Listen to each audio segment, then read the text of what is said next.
The fluorescent lights of Sacred Heart buzzed like insects trapped in plastic, a sound Margaret Walsh had learned to ignore 3 years ago. She signed in at the nursing station at 1900 hours, her pen moving with the kind of precision that came from muscle memory, the kind you didn't forget even when you tried to bury it.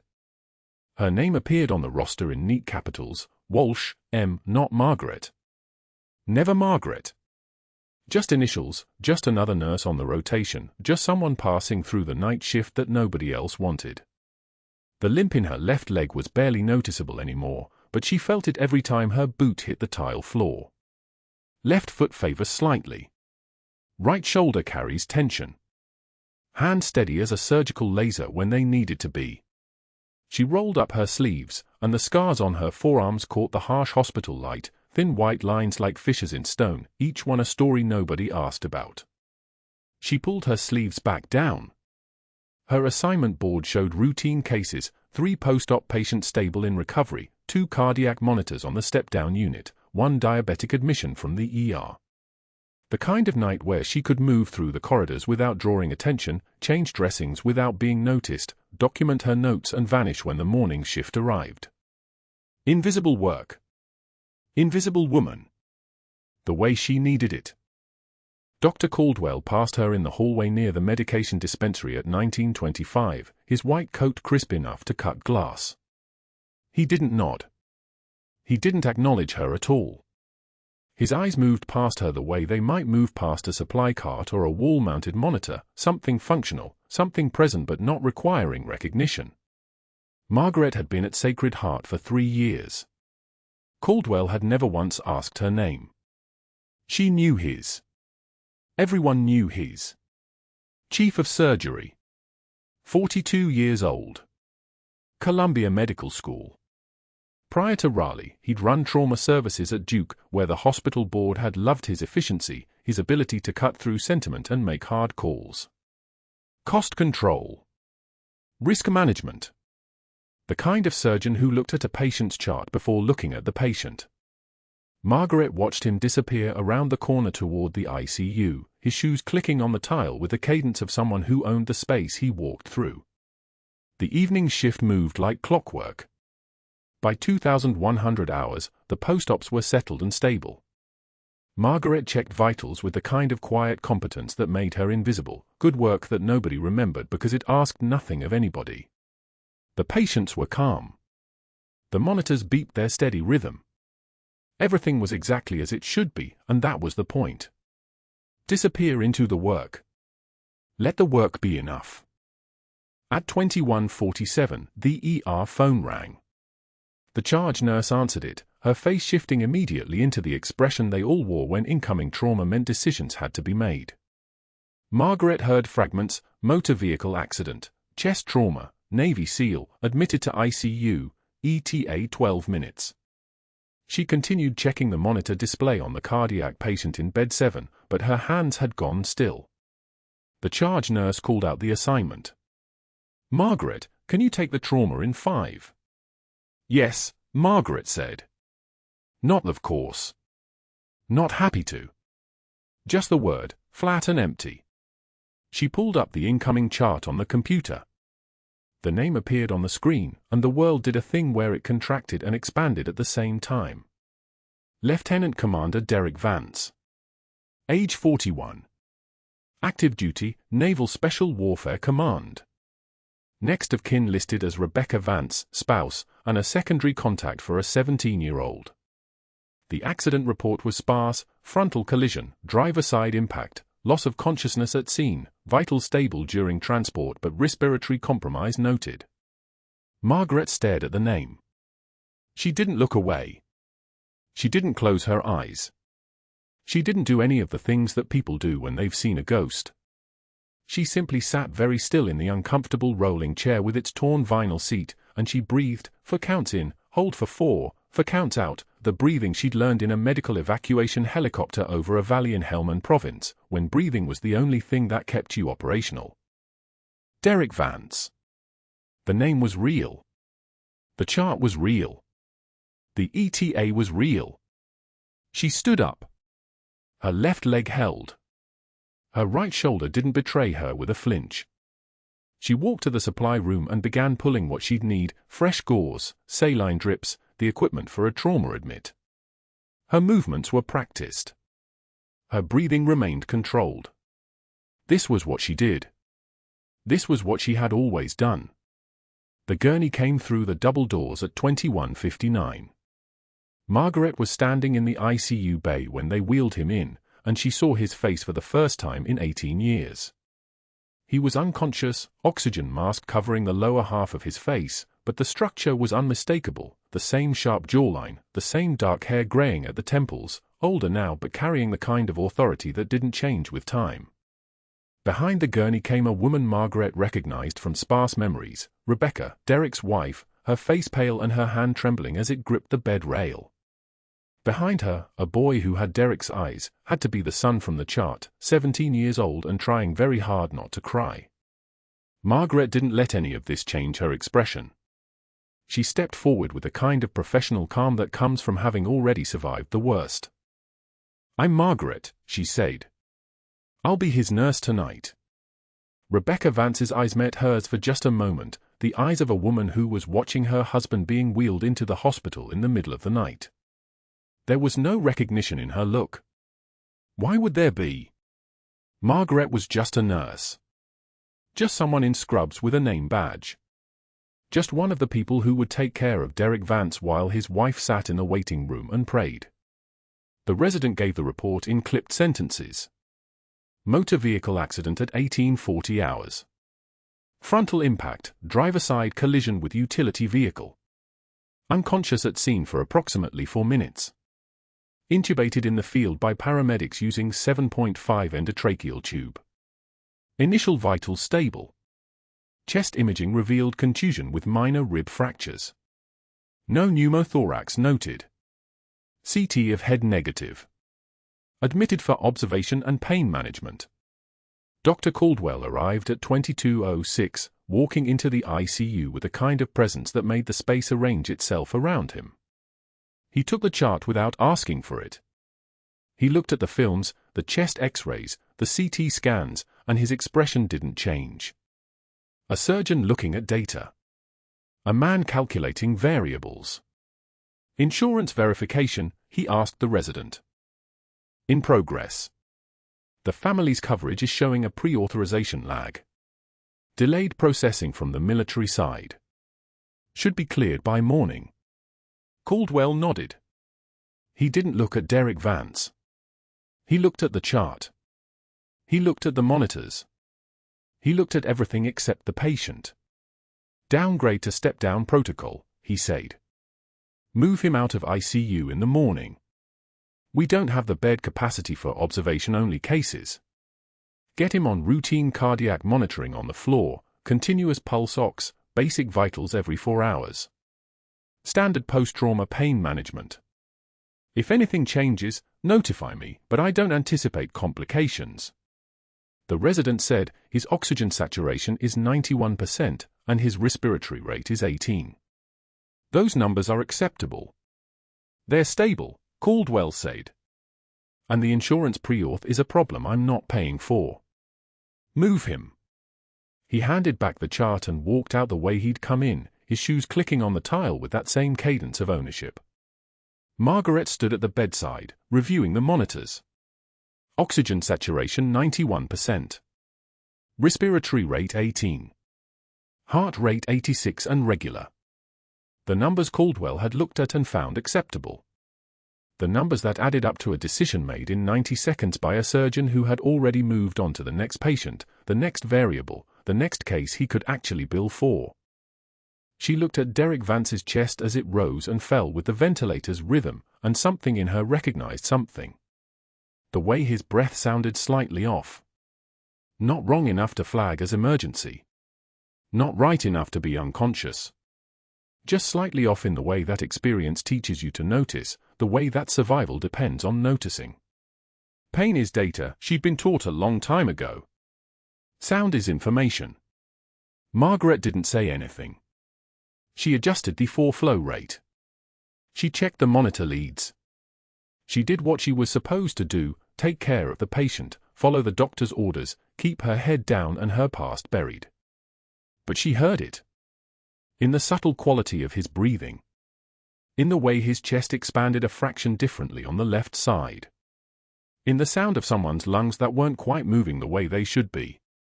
She said nothing. She simply made a note in the chart, 2,210 hours, patient stable, slight asymmetrical breath sounds noted, reassess Q2H, and then she sat down in the hard chair beside the bed and she waited, because waiting was something she knew how to do, and because some things you recognized even when you didn't want to, even when the man lying in front of you was the one who had testified against you in a courtroom in Marjah, even when keeping him alive might cost you everything you'd built in these 3 quiet years of being nobody at all. The monitors beeped their steady rhythm, and Margaret Walsh sat in the fluorescent light, and she listened to Derek Vance breathe. At 2,300 hours, Margaret pulled Derek Vance's chart from the electronic system and read the radiologist's report, pneumothorax ruled out, mild contusion noted, stable for observation. She stood at the nurse's station, the fluorescent lights humming their constant drone above her head, and she listened to the words the report didn't say. 3 years of civilian nursing had taught her one thing: charts were written by people who weren't in the room. Charts didn't capture the sound of air moving wrong through lung tissue. Charts didn't show the creeping darkness under a patient's skin where subcutaneous emphysema was traveling up the neck like a warning written in bruises. She walked to Vance's room. The ventilator wheezed its mechanical rhythm, steady, but the left side was moving less than the right. His oxygen saturation was 94%. It should have been 98. She placed her hand against his rib cage, feeling the asymmetry through the hospital gown, and her mind went back to a dusty room in Marjah where she'd felt the same resistance in a Marine's chest and known exactly what it meant. Subcutaneous emphysema. Air in the tissues where air didn't belong. A pulmonary contusion wasn't stable, it was a ticking clock with no display. It got worse before it got better, and the moment it started to really rupture, there wouldn't be time for consultation. Margaret made a note, 2,300 hours, decreased breath sounds left lower lobe, slight subcutaneous emphysema noted at left clavicle, oxygen saturation trending. Recommend imaging review and consideration of increased ventilator support. She signed it and moved to the next patient, but her attention stayed in Vance's room like a hand pressed against glass. At 23:40, she found Dr. Caldwell in the hallway outside Vance's room, speaking with the hospital's billing coordinator about insurance pre-authorization status. Caldwell was a man whose expensive watch caught the hallway light the way a knife does, sharp and deliberate. His voice carried the particular confidence of someone who had never been told he was wrong by anyone who mattered. Dr. Caldwell, I need to discuss Lieutenant Commander Vance's care plan. Margaret kept her voice level, professional. His presentation suggests a developing pulmonary contusion that could progress rapidly. The subcutaneous emphysema is advancing toward his neck, and his oxygen saturation has declined despite optimal ventilator settings. I think we should consider imaging review and possibly upgraded monitoring. Caldwell didn't look up from his tablet. The radiologist already cleared those films. Are you questioning a board-certified physician's interpretation, nurse? He paused, reading her badge as though seeing her for the first time. Walsh? I'm reporting clinical observation. Sacred Heart runs on protocols, not hunches. He turned back to his tablet.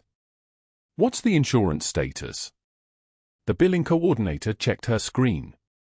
Still pending. Should clear within 24 to 48 hours. Caldwell nodded. Then we maintain current care level.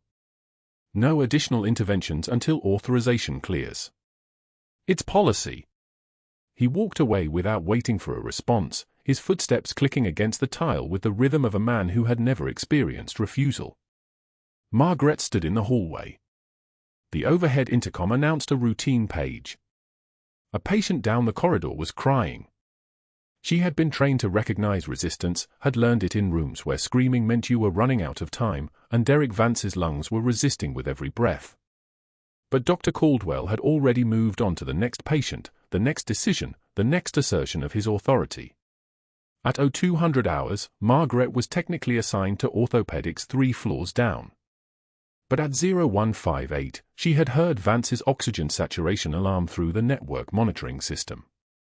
She had checked his status remotely and seen the numbers dropping, 91%. 89%. Falling. She had changed into her walking shoes, the old combat boots she kept in her locker, the ones with the faded unit patch sewn inside the lining, the ones that moved faster than regular nursing shoes, and she had climbed the stairs. She found Caldwell in Vance's room with his wife and teenage daughter, both of them standing at the bedside while Caldwell adjusted something on the monitor. Margaret checked the ventilator readout, oxygen saturation 89% and still declining. She stepped forward and began to adjust the settings, her hands moving with the precision that came from having done this while bullets traveled past her head. "You were removed from this patient's care, Nurse Walsh." Caldwell's voice cut through the monitor's beeping. "Leave. Now." His wife looked up. His daughter, who couldn't have been more than 17, stared at Margaret with the confused gratitude of someone who had seen a stranger move toward her father in the dark. Caldwell addressed them both, his voice steady and loud. "This is exactly what I was telling you about. Some nurses think their community college credentials matter more than a Harvard medical degree. They get ideas about medicine, about protocols, and they put patients at risk with their interference." Margaret took one measured breath. She didn't look away. A single tear escaped down her cheek, not from shame, but from the weight of recognizing history repeating itself. She wiped it away, meeting Caldwell's eyes. Her voice came out quiet, a whisper that filled the entire room like a question that had been waiting years to be asked.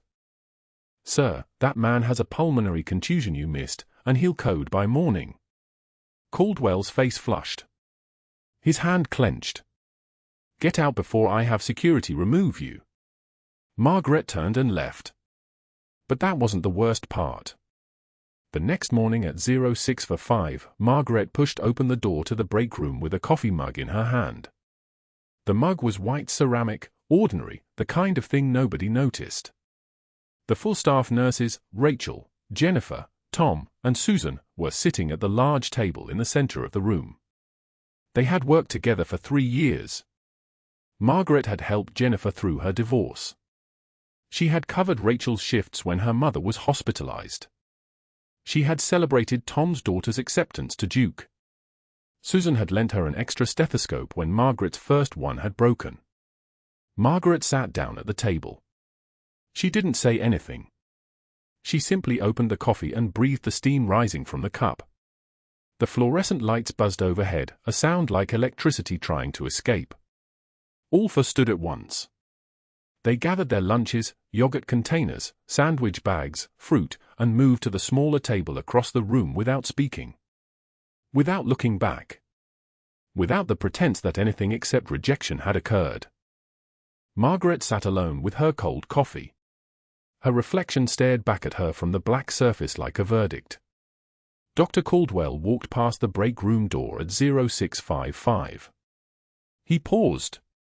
His eyes found her in the empty space at the large table, and something in his expression shifted, not sympathy, but satisfaction. He entered the break room and approached the unit board on the wall where announcements were posted for all staff to see. He uncapped a red marker. In large letters, he wrote, "M. Walsh, gross insubordination, patient contact violation, final written warning." He capped the marker. The sound it made was like a door closing.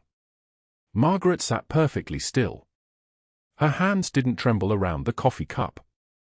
Her breathing didn't change. She simply watched Caldwell leave, watched him walk down the hallway with the gait of a man who had just written her surrender into permanent record. And then at 03:47, the alarm screamed. The alarm screamed at 03:47. Not a gentle beeping. Not a warning tone. A scream, the kind that bypasses your brain and goes straight to your nervous system, the kind that turns silence into violence. Margaret heard it from orthopedics, 2 floors down, where she'd been reassigned after Caldwell's public humiliation, and her body moved before her mind caught up. The monitor was shrieking about oxygen saturation, about a patient whose lungs were failing in real time, and there was only one person on the unit at that hour who had trained her hands to move under mortar fire. She ran. The stairwell doors burst open. Her shoes struck the tile in a rhythm her body remembered from combat deployments in Helmand Province. 1, 2, 3, 4, boots on hospital floor instead of FOB shank concrete, but the muscle memory didn't care about the difference. 14 years since Marjah. The knowledge lived in her shoulders, her fingertips, the space between her ribs where adrenaline and training fused into something automatic and lethal. The ICU was chaos wearing hospital white coats. Dr. Caldwell stood at the foot of the bed, saw the monitor readout, O2 sat 62 and falling, and made his choice. Too high risk. The insurance pre-authorization is still delayed, and I'm not risking the hospital's liability on a case we can't sustain. He turned on his heel and walked out. Didn't run. Didn't hurry. Walked, like a man who'd already decided the outcome and was simply waiting for the body to catch up to his verdict. Dr. Parveen, the respiratory specialist, stood frozen at the ventilator cart. I need the attending's direct order to intubate. Direct order, not an assumption. Who's the attending on call? Caldwell was the attending, Margaret said quietly. Then I can't intubate without his authorization. Parveen stepped back from the cart like the ventilator was contagious. Dr. Chen was already moving toward the elevator, his pace quickening, his face pointed toward the exit with the focus of a man who had somewhere else to be at 03:47 on a Tuesday morning. Margaret heard his shoes echoing down the hallway. Heard them fade. Dr. Rodriguez stayed for the first resuscitation attempt. His hands moved with competence, pushing epinephrine, checking compressions, doing what the textbooks said to do. But when the first round of drugs didn't restore a rhythm, when the monitor flatlined and stayed flatlined for a breath too long, Rodriguez stepped back from the bedside. I'm calling time of death unless someone else wants to continue, he said, and there was something in his voice that wasn't medical, something that sounded like calculation. He'd already decided it was over. He was just waiting for someone else to confirm it. Dr. Osman was the fifth. He arrived at the room's threshold, took one look at the flat line, shook his head with the finality of a priest at a funeral, and said, "He's gone," the way a man might say it about yesterday's weather. Then he turned around and left. 5 doctors. Gone. All of them. Margaret stood at Vance's bedside, and the world went silent except for the flatline steady electrical wail. She didn't think. Thinking was for people with time. Her body knew what her mind had tried to bury for 14 years, pain is information, and the information she'd just heard was a sucking sound, pneumothorax, air where it shouldn't be, the kind of wound that kills you faster than any gunshot because it collapses your lung from the inside. She'd heard that sound before. In a Chinook over Marjah. In a medevac tent where the injured came with wounds the world wasn't supposed to see. Her hands moved on their own. Vance's personal effects bag sat on the chair beside his wife's empty coffee cup, the bag his family had brought from home that afternoon, containing the small Merce's family's packed photographs, wedding ring on a chain, a single MRE pouch he'd kept from his deployment days, vacuum-sealed and intact. Margaret ripped it open. The plastic crackled like gunfire in the small room. She placed the packaging over his left chest wall where the sucking sound originated, where air was escaping with each attempted breath, and held it steady. The sound stopped. The air seal was imperfect, field expedient, barely functional, but functional was all they had. His oxygen saturation held at 68. Still hypoxic. Still dying, but dying slower. Margaret's fingers counted ribs the way she'd counted them under mortar fire in Marjah, one space down from the clavicle, mid-clavicular line, second intercostal space, and she found the needle decompression kit on the crash cart with the precision of someone who'd done this without thinking a dozen times before. The 14-gauge needle was cool against her palm. She felt the catheter seat into the pleural space and heard the hiss, the sound of pressure releasing, tension pneumothorax decompressing, air escaping where it had no business being. There. That hiss. That was the sound of a man whose lungs were remembering how to expand. That was the sound of survival deciding to happen. Vance's oxygen saturation climbed, 72%, 78%, 84%. The monitor shifted from flatline to sinus rhythm, weak but steady, the electrical signature of a heart that had decided to keep beating. Margaret held the decompression catheter steady, her hands as stable as surgical steel, her breathing synchronized with the ventilator's mechanical rhythm. She was still wearing her reassignment assignment to orthopedics. She was still the nurse Caldwell had humiliated in front of his patient's family. She was still suspended from critical care, removed from the case, marked as insubordinate on the public unit board. She was also the only thing keeping Derek Vance alive. The hallway doors opened at 0412. Dr. Caldwell entered first, his face arranged in the expression of a man who'd expected to find a dead body and was preparing his speech about liability and appropriate care limitations. Behind him came Dr. Richard Moore, the hospital president, a man Margaret had seen twice in 3 years, once at orientation, once at the annual staff dinner where he'd given a speech about the hospital's commitment to excellence. Dr. Moore looked at the monitor. Looked at Vance's improving vitals. Looked at Margaret's steady hands holding the decompression catheter. Then he looked at Dr. Caldwell. "She just violated every protocol we have," Caldwell said, and his voice had taken on a sharp edge, the voice of a man watching his narrative collapse in real time. "She performed a medical procedure without a license. She's a nurse, not a physician. I want her badge deactivated immediately, her credentials suspended pending investigation, and a formal complaint filed with the state medical board within the hour." He pulled out his phone and made a call while still standing at Vance's bedside, and Margaret heard him say the words into the receiver, "Practicing medicine without a license. Yes. Immediate termination recommended. I have a witness, the hospital president. Yes, right now." Dr. Moore raised his hand. "Dr. Caldwell, perhaps we should discuss." "Nothing to discuss. She's done. And when the state board hears about this, they'll revoke her license permanently. This is how we protect Sacred Heart's reputation." He hung up the phone and made another call, this one to hospital security. Margaret didn't move. Her hand stayed steady. The decompression catheter stayed exactly where it needed to be, holding Vance's pneumothorax in place, holding his oxygen saturation at 85%, holding his heart in sinus rhythm. The monitor beeped its mechanical approval, steady and true, the sound of a man who was going to live because a nurse who'd been called insubordinate had remembered what her hands had learned under fire. "You're done here," Caldwell said to Margaret, not looking at her, already turning to move toward the door. "Security will escort you to your car. Your badge will be deactivated before you reach the parking lot." Margaret didn't respond.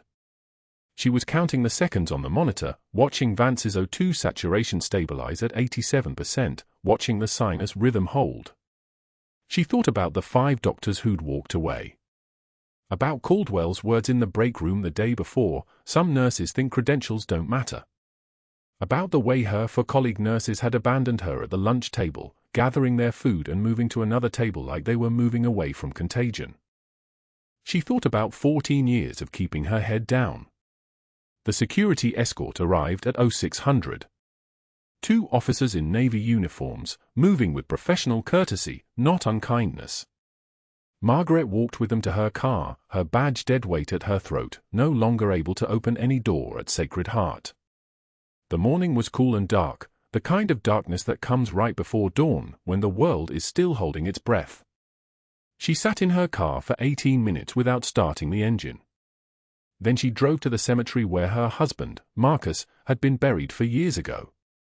The rain started as she was parking, soft at first, then harder, the kind of rain that sounds like applause against the windshield. She got out anyway.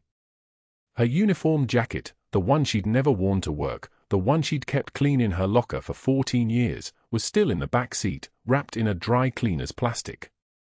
She pulled it on, soaking wet, because she needed to feel the weight of it, needed to stand in front of the man she'd buried and say the words she'd been afraid to say for so long. His name was Margaret Walsh. He'd been killed in an Apache attack during her final deployment in Marjah. She'd never worn her rank to Sacred Heart because she'd stopped believing she deserved to wear it after she came home without him. "I tried," she whispered, standing in the rain, her uniform soaking through, her hand still trembling, not from cold, but from 14 years of holding it together. "I saved the man who destroyed me, and they destroyed me again. I don't know what I'm supposed to do now, Marcus. I don't know who I'm supposed to be when nobody's watching. The rain fell harder. The cemetery was empty except for her and the dead. Above her, somewhere in the clouds, a helicopter rotor beat a rhythm that sounded like a heartbeat amplified 1,000 times. She had no idea what was about to change everything. No idea that her son was already awake, already opening a shadow box in his bedroom, already preparing to bring 14 years of hidden history into the light. But in that moment, standing in the rain at her husband's grave, soaked through her nurse's scrubs and her faded army jacket, Margaret Walsh finally let herself cry, not the single tear she'd permitted herself in Caldwell's presence, but the kind of crying that comes from surviving things the world never acknowledges, from saving lives while your own was drowning, from being told you were just a nurse when you'd once been called Major. The rain covered her face. The dead kept silent.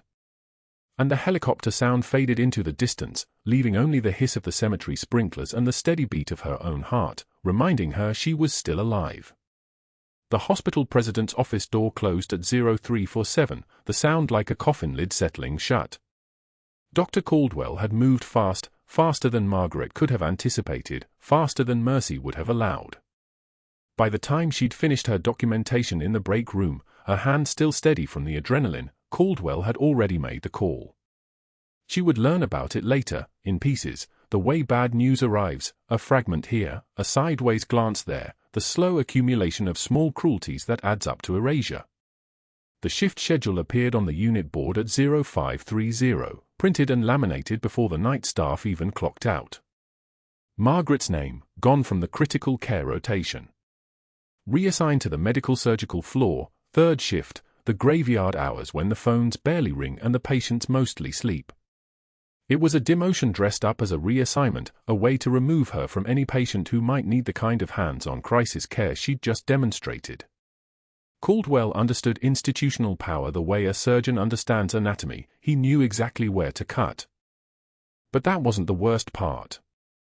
At 11:45, Margaret's badge wouldn't scan the critical care unit doors. She stood in the hallway, her credentials dangling from her neck like a useless ornament, and watched her access privileges evaporate on a screen she couldn't control. A security officer, young, uncomfortable, clearly given his marching orders, approached her at 1200 with the kind of rehearsed politeness that meant it wasn't a request. "Miss Walsh, I'm going to need you to accompany me to the administrative office." His hand didn't touch her arm, but the implication was clear. He was there to make sure she left. The email arrived at 1347, forwarded to her personal account because her hospital email had already been deactivated. The subject line was formal and cold, immediate termination of employment. She read it in her car, parked in the Sacred Heart parking lot, the afternoon sun glinting off the windshield in a way that made the words almost impossible to read. Effective immediately. Gross violation of scope of practice. Practicing medicine without a license. No appeal available. The language was precise, lawyered, bulletproof. Caldwell had moved with the efficiency of a man who'd done this before. The silence inside the car was so complete she could hear her own breathing, the small hiss of air escaping through her nose like a deflating tire. She read the email 3 times, as if the words might rearrange themselves into something different. They didn't. They just sat there, clinical and final, the institutional death sentence disguised as administrative procedure. She didn't cry. Not yet. Instead, she started the car and drove home in the rain that had begun sometime between the code and the termination letter, a rain that fell with biblical insistence, hammering the windshield so hard the wipers couldn't keep up. The drive from Raleigh to her neighborhood took 23 minutes. She knew because she watched the clock. She had nothing but time now. The driveway at her house looked the same as it always did, a modest colonial on a quiet street, the kind of place where no one asked questions and everyone minded their own business. She pulled in slowly, killed the engine, and Saturday. The rain continued its assault on the roof, a percussion section of chaos. Through the windshield, she could see the front door, the same door she'd walked through that morning with nothing but the weight of the shift ahead and a name tag that identified her as just another nurse in a sea of anonymous white coats. 2 hours passed. She didn't know that Ethan, her 17-year-old, had left for school at 0745 and returned at 15:30, saw her sitting in the car, and left again without saying anything. She didn't know that he'd stood at the window for 5 minutes, watching his mother stare at nothing with the kind of stillness that scared him more than any scream could have. She just Saturday. Rain on the windshield. The smell of the car's interior, that particular blend of plastic and coffee, and the faint ghost of her perfume. Time moving forward whether she wanted it to or not. When she finally left the car, the sun had begun its descent toward the horizon, painting everything in shades of grey and bronze. The rain was still falling. It had never stopped, which seemed right somehow, seemed like the universe's way of saying this day deserved to be washed in water instead of sunlight. Oakwood Cemetery sat on the eastern edge of Raleigh, a place of stone and silence where the living rarely lingered. Margaret drove there without consciously deciding to, her hands operating the wheel and pedals while her mind stayed somewhere else entirely. The gate was always open. The groundskeeper never asked questions. She'd come here often enough that they knew her car, knew her face, knew to leave her alone. The grave was in the back corner, beneath an oak tree that had been there longer than she had. Marcus James Walsh, Major, United States Army, 1978 to 2014. 6 years in the ground.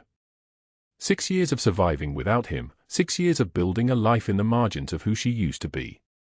She'd worn civilian clothes for so long that she'd almost convinced herself they fit, that the scrubs and the name tag and the quiet acceptance of being overlooked was enough to constitute a life. She'd been wrong. The rain was colder now, heavier, falling like accusations. Margaret stood at the grave in her dress uniform jacket, the one she'd purchased in Arlington 14 years ago and never worn to work, never even mentioned to her colleagues. The dark blue material was soaked through, plastered to her shoulders, the shoulders that had carried wounded soldiers across tarmac and operated on dying patients in the back of a burning Humvee. The rain hammered down, and she didn't move away from it. She knelt in the mud. The stone was cold against her hand, smooth and wet and indifferent. "I tried, Marcus," she said, and her voice was the voice of someone who had nothing left to lose. "I saved the man who destroyed me, and they destroyed me again." The rain continued its percussion against the stone, against her jacket, against the small plot of earth that held everything she'd lost. "I used everything you taught me. I did it right this time. And it didn't matter." The words hung in the wet air, suspended between earth and sky. The cemetery was empty except for the dead and the woman kneeling among them. She didn't know how long she stayed there. Long enough for the light to drain from the sky. Long enough for her hands to go numb from the cold. Long enough for the rain to soak through to her skin, to drip from her hair, to make her indistinguishable from the stones themselves. Inside her jacket lining, against her ribs, the faded unit patch, the one she'd kept hidden for 3 years, nestled against fabric no one was supposed to see, was getting soaked through. She could feel it there, a small weight that had been invisible to everyone but her. She touched it through the material, a reminder that she wasn't just a nurse. She never had been. When she finally stood, her legs were stiff from the cold and the kneeling.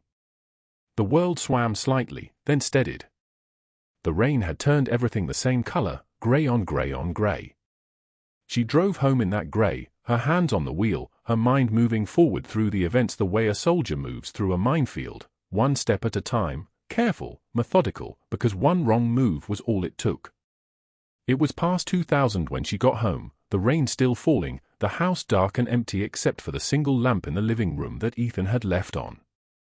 She didn't turn on any other lights. She just sat in the darkness, still wearing the wet uniform jacket, the fabric heavy against her shoulders.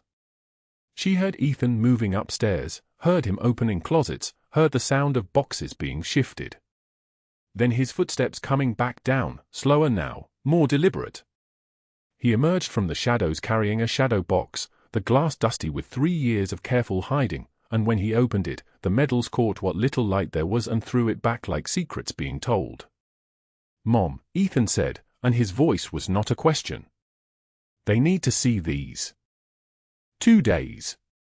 72 hours of silence between the moment security walked Margaret out of Sacred Heart and the instant her 17-year-old son Ethan burst through those same hospital doors, his voice cracking as he shouted across the atrium. Boots on tile. 1, 2, 3, 4. The sound echoed like a firing range recall signal. Mom, they need to see these. Margaret was in the basement level, in the employee locker room, moving through the mechanics of ending something she'd spent 3 years building. Stethoscope coiled like rope. Name badge with the faded photograph, the one where she still looked afraid. Everything into a cardboard box with hospital supply stickers. Her hands moved with the practiced efficiency of someone who'd already said goodbye to better things. She didn't hear Ethan come down. Didn't see him until he was standing in the locker room doorway, chest heaving, holding a shadow box like it contained the Holy Grail. Inside, a silver star that caught the fluorescent light like a prism. A bronze star with velar ribbon, the color so vivid it looked manufactured for this moment. And beneath them both, 2 purple hearts, maroon, gold, and the unmistakable weight of evidence that someone had lived through things that broke most people. Ethan, what are you? She's Major Margaret Walsh, Army Critical Care Flight Paramedic, Ethan said, not looking at her, his voice cracking with a tremor that sounded like he'd been carrying this secret so hard it had fractured something inside him. He turned to the 3 nursing staff members who'd stopped in the hallway, drawn by his shout. His eyes were wet. 3 combat deployments. 47 lives saved under fire. My mother is decorated. My mother is a god-undecorated soldier. The silence that followed was the kind that makes you hear your own heartbeat. Margaret didn't move. Didn't correct his language or tell him to lower his voice. Didn't do any of the things a nurse or a mother would normally do because somewhere between the cardboard box and that shadow box, the woman who'd been hiding in scrubs made a choice without making it. Patricia Thornton, the head of nursing, appeared at the end of the corridor, not walking, moving the way people move when they've just been struck with the shape of something they should have seen all along. Her hands were shaking when she grabbed the personnel file from the HR station, the one with Margaret Walsh's name typed on the tab in administrative lettering. She read aloud, her voice unsteady, 3 combat deployments. Saved 47 lives under fire. Medical discharge following shrapnel injury sustained during medevac extraction in Marjah. Patricia looked up from the file. The discharge paperwork is here. The medical board certification. Everything. Why didn't you? She stopped. The answer was written on Margaret's face, had been written there all along in the careful way she'd kept her shoulders down and her voice level. I wanted to be a nurse, not a headline, Margaret said quietly. 10 words exactly. The first thing she'd said all morning. The elevator doors opened on the 3rd floor trauma wing and Lieutenant Commander Derek Vance rolled through in a wheelchair, his wife pushing, his daughter walking beside him with a hand on his shoulder like she was still keeping him tethered to the living. He was pale but conscious, and when he saw Margaret standing in the basement locker room surrounded by her evidence, literally surrounded by the proof of herself, something moved across his face that looked like recognition and apology folded together. He cleared his throat. The sound was rough, a whisper of damaged lungs rebuilding themselves. That court-martial was overturned 6 months later, Major. You were right about the triage call. I was wrong. I was wrong, and they court-martialed you anyway because you questioned the decision of a superior officer who was making it based on ego, not medicine. His wife squeezed his shoulder. His daughter wiped her eyes. She has the Distinguished Flying Cross and the Combat Medical Badge, Vance continued, each word measured like he'd rehearsed it through the fog of sedation and recovery. I was there in 2013 when JSOC pinned them on her after the Sanjin extraction. I watched her walk. I know exactly who saved my life in this hospital. It was Major Margaret Walsh. Margaret looked at the shadow box in Ethan's hands. At the medal she'd wrapped in tissue paper and buried in the back of her closet like they were evidence of a crime. At the Navy SEAL commander whose career she'd probably saved by refusing to follow the insurance company's roadmap to his death. At Patricia Thornton, who was still holding the personnel file like it was a weapon she was finally learning how to use. Where's Dr. Caldwell? Margaret asked. The question hung there for 3 seconds. Then the basement's overhead speaker crackled to life, not with a code announcement or a routine page, but with the sound of boots on administrative floor carpet. Rapid footsteps. The kind that meant something had shifted. The kind that meant gravity had been reassigned. An IT director she recognized, marine tattoo on his wrist, the kind of calm that came from having already survived the worst, appeared beside Vance's wheelchair. Torres. She'd seen his name on the staff directory. He was holding a tablet, and on it was a loop of security footage, Dr. Caldwell in the hallway at 0347, Vance's monitor screaming codes in the background, and Caldwell walking away. Walking directly away. Then, hours later, Caldwell at a hospital computer terminal, his fingers moving across the keyboard with the deliberate precision of someone erasing evidence. "Sir, when you tried to delete the security footage from Lieutenant Commander Vance's room last night, the system flagged it and copied everything to an external server," Torres said, his voice the kind of quiet that carries weight without volume. "I've already sent it to the State Medical Board and the FBI." Dr. Richard Moore, the hospital president, appeared at the basement stairwell entrance like the physical manifestation of consequences. Behind him, two hospital attorneys in suits that cost more than Margaret's entire career had earned. "Dr. Caldwell, my office." "Immediately," Dr. Moore said. Not a request. It wasn't even phrased as a command, it was the tone of something that had already been decided, executed, and archived. But Caldwell didn't appear. Instead, what arrived was the sound of the loading dock being locked by security personnel, the quiet click of hospital access cards being deactivated, the hum of institutional machinery turning against itself. Somewhere above them, on the administrative floor, Dr. Caldwell was learning that 5 physicians had abandoned a patient during a critical code. That Margaret had stabilized that patient despite being reassigned. That the insurance company's pre-authorization delays couldn't be used as cover for medical negligence. That attempted destruction of evidence carried federal penalties. That being right about the triage call, when that call was made by someone with authority over the person who was right, meant you paid the price, unless someone with higher authority decided to reverse it. Margaret looked at Patricia Thornton. At Ethan, who was still holding the shadow box like it was the proof his mother had ever needed. At Lieutenant Commander Vance, who'd survived something that should have killed him, which was apparently becoming a pattern in his life. At Torres, who'd understood that some people build power on sand and that sand doesn't hold up to federal investigation. "What happens now?" Margaret asked. Dr. Moore stepped forward. "We'd like you to come back to work, Major." Not as a nurse. As Director of Emergency Medicine. Someone who understands that protocols exist to serve patients, not the other way around. Margaret closed the cardboard box with her name on it. Sealed it. Set it down. "One condition," she said. "No more insurance-driven care decisions. No more doctors walking away from patients in crisis. And no more nurses afraid to speak up without losing their careers." Dr. Moore extended his hand. Agreed. She took it. 6 months later, Margaret stood at the tall windows of Sacred Heart's emergency department, wearing scrubs with a faded unit patch sewn visibly onto her shoulder, the same patch she'd hidden for 3 years, hidden inside her jacket lining like shame. But it wasn't shame anymore. The colors were faded from desert sun and field dressing. The edges were frayed from being worn under body armor. It was real in a way nothing in this climate-controlled corridor could be, and she wore it where everyone could see it. Through the glass, she could see the strip mall parking lot across the street. A folding table under a faded insurance company banner. A single chair. Dr. Caldwell sitting alone in a cheap polo shirt, no customers, no calls coming in, no institutional power left to leverage. His medical license was gone, surrendered before the formal revocation could be filed. The FBI investigation was ongoing. The hospital's insurance carrier had distanced itself so completely that his name wasn't even appearing in press releases anymore.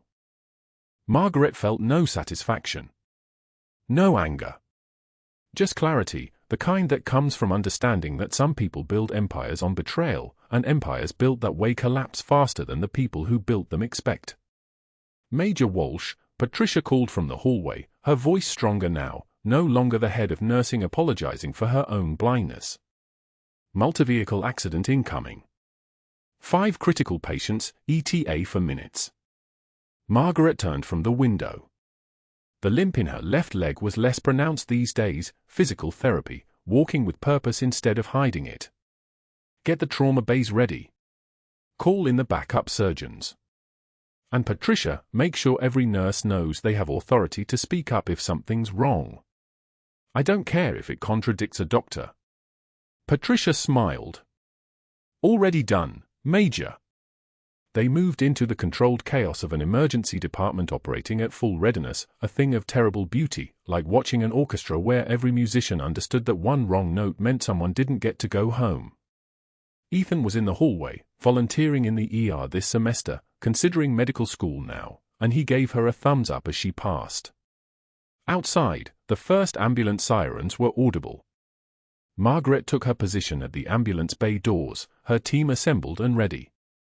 She thought of Marcus, her late husband, of every life she'd saved in Marjah under circumstances that would have broken most people. She touched the unit patch on her shoulder once, a quiet acknowledgement, a promise kept. The ambulance doors opened. A paramedic team emerged, working with the rhythm of people who knew their job. Margaret stepped forward into the controlled chaos, leading her team not from behind, not from the sidelines, but directly into the center of the work that mattered. Before she entered fully, she turned to Ethan, who was watching her with pride reflected in his eyes, and said loud enough for the gathered staff to hear her, "Power is not a title. Power is the ability to help." Then she was moving, leading her team, doing what she was always meant to do, not in the shadows this time, but in full view. If you've ever felt underestimated by someone who didn't know who you actually were, subscribe to see how people like Margaret reclaim their value. Like this video and comment, what would you have done in Margaret's position?